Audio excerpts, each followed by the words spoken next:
Hi, this is Matt Paulson. Today we're going to look at a video by Lily J. And Lily J says the Quran proves that there's a barrier, invisible barrier, between two seas. Let's see if that's true.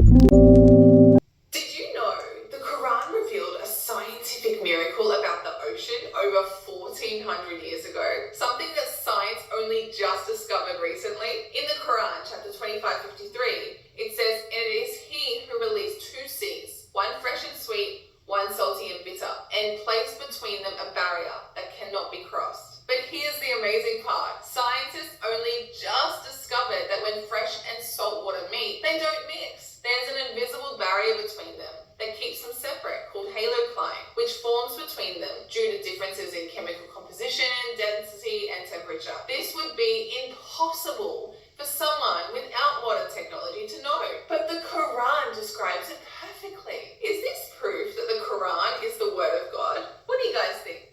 I think you're lying through your teeth. The word baloney comes to mind. Let's see what the experts would say. Well, we've given our planet's oceans separate names. In reality, there's no border between them, and currents continually flow between them and mix their waters. The Gulf of Alaska, an arm of the Pacific Ocean, holds a spectacular view which seems to be the confluence of two oceans, whereas it is actually the glacial meltwater meeting the offshore waters. The color variations found here draw a clear line between these two oceans. The heavier clay materials with iron and sediments that harbor at the Gulf make the waters at Gulf appear darker than the glacial meltwaters. The reason for this strange phenomenon is due to the differences in water density. The salinity and temperatures of both these oceans keep their waters demarked and separated. This phenomenon is called water stratification. The nutrients present don't mix, and the photosynthesis process for the plankton present in oceans is limited.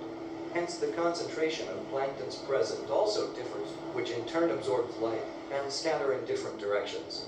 The mixing boundary is, of course, a curve, but on the surface, it seems like a zigzag line or like a boundary.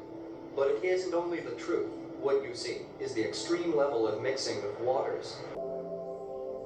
What you are looking at in this footage is freshwater meeting seawater, which was filmed when the Fraser River enters the Strait of Georgia in Vancouver, Canada. This is where the freshwater of the river, which is full of silt, meets the denser clear blue saltwater of the ocean, making it look like there are two separate bodies of water not mixing. Now, it may appear like the freshwater is pushing back the seawater and creating this boundary between the two waters, but that's not the case. The two waters are mixing, it just doesn't look like it.